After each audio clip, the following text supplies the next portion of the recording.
Well, it's hard enough to win a game with 11 men, let alone 10, and it give all the impetus, obviously, to a Spurs side who we had played so well against them in the first half, and it give the impetus back to them. And who would know what the outcome was with 11? But I'm sure we just stood a better chance. And for me, the whole spectacle and the result obviously is ruined because of that incident.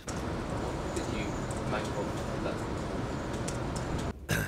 Well, there's no doubt about it that Ramirez has shown, I would call, petulance.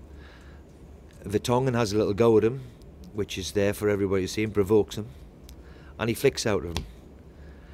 The letter of the law says that it's got to be violent conduct. Now, he has tapped him on the backside. For me, Vertonghen, if that's really takes him to the ground, then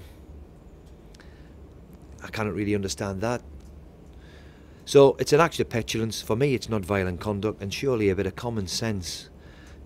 The reason why the spectacle of the Barclays Premier League is the way and loved all around the world is the honesty of it, the integrity of it, and the ferocity of it. People enjoy watching the physical specimen of the Premier League. Now, I know it's petulant. However, can the linesman with a bit of experience, I would have thought, just say to the listen, he's had a little tap at him, it's a yellow card. And I bet me bottom dollar Jamie Carragher and Chris Coleman would say probably the same thing. However, the letter of the law then gets us into places which the whole spectacle for me then changes, and I think that's the disappointment. It's been beamed all around the world, and the game then changes totally, which was leading up to a good game from them. He didn't have to. He's totally and utterly despondent because he's so out of character. He's such a quiet individual, and it was his first start. He's been carrying a bit of an injury for 6-8 weeks. He's just got rid of it. I thought he was playing very well at the time, and I said it's not like him, you know. Sorry? You're not going to criticise. Well, it's petulance. And listen, if somebody kicks out, goes over the top tackle, headbutts somebody, throws an elbow at somebody's face, and really poleaxes somebody, then I can and I will act. However, you know, it's a game of football. They're highly charged. And I know the letter of the law says, well, it's this and that and the other, but let's remember the spectacle of what it is, you know. But if this is going to creep in, we talk about diving and allegedly cheating. If we're then going to, I see people getting pushed in the face, they fall over, they roll over. Vertonghen's a big, strapping 6'2", 6'3" centre-back, and he's rolling around as if he's been poleaxed. And that can't be healthy for the Premier League. And that's the disappointing thing for me, because it is creeping in. It's disappointing. But then again, the linesman should have a little bit more about him to say, well, hang on a minute. Yes, he's had a little flick out of him, yellow card, let's get on with the game. Why not? And now all I talk about now is a red card instead of the game as a spectacle. Disappointed, Steve, we went further ahead at half time anyway. Yeah, I mean, we were awful against Burnley. For as awful as we were 2 weeks ago, we were terrific in the first half. The goalkeeper, Lloris, has pulled off a wonderful save from Brady, and Ben Arthur's then got a chance where I think, so he's just told me, it takes a deflection off his back and takes it over the bar. They are big moments in the game, but the big turning point's the red card, which changed the whole complex of the game for me.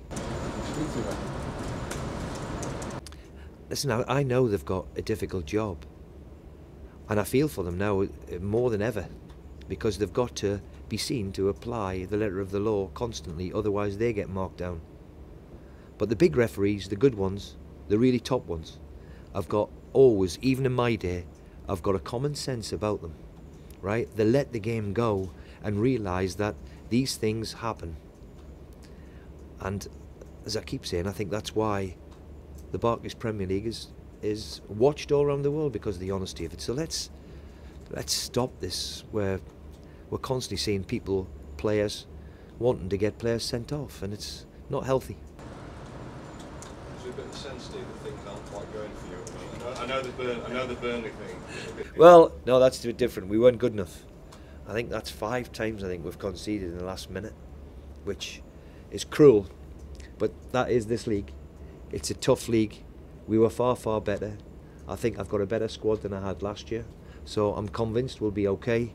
And we played like we did in the first half. Things will change for us and we'll get a couple of results, because I was really, really pleased the way we played. And why shouldn't I be? We were excellent in the first half. Are you pleased with your action? Yeah, well, it helps when you've got McGregor and Dawson and Jelavic, experienced Premier League players down the spine of your team. That helps. That's helped everybody in the day. As valiantly as the 10 men fought, Steve, when Ericsson picks up the ball 20 yards out, you just give him half a yard to... Well, again, you know, if we've got another midfield player in there where Ramirez is, then he doesn't get that half a yard. However, 10 men, Ericsson then shows the qualities which you all know he's got. In the first half, I didn't see him. So, you know, we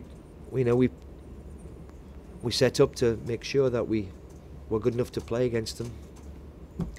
As I said, it's hard enough beating Tottenham with 11 men, let alone with 10. And for me, that was the turning point of the game. He got injured yesterday in training. He picked up a knee injury, so we'll get a scan tomorrow. It's a tendon injury, so we'll see how it is. Would he have played instead of Ramirez? That's for me to know and you not to know.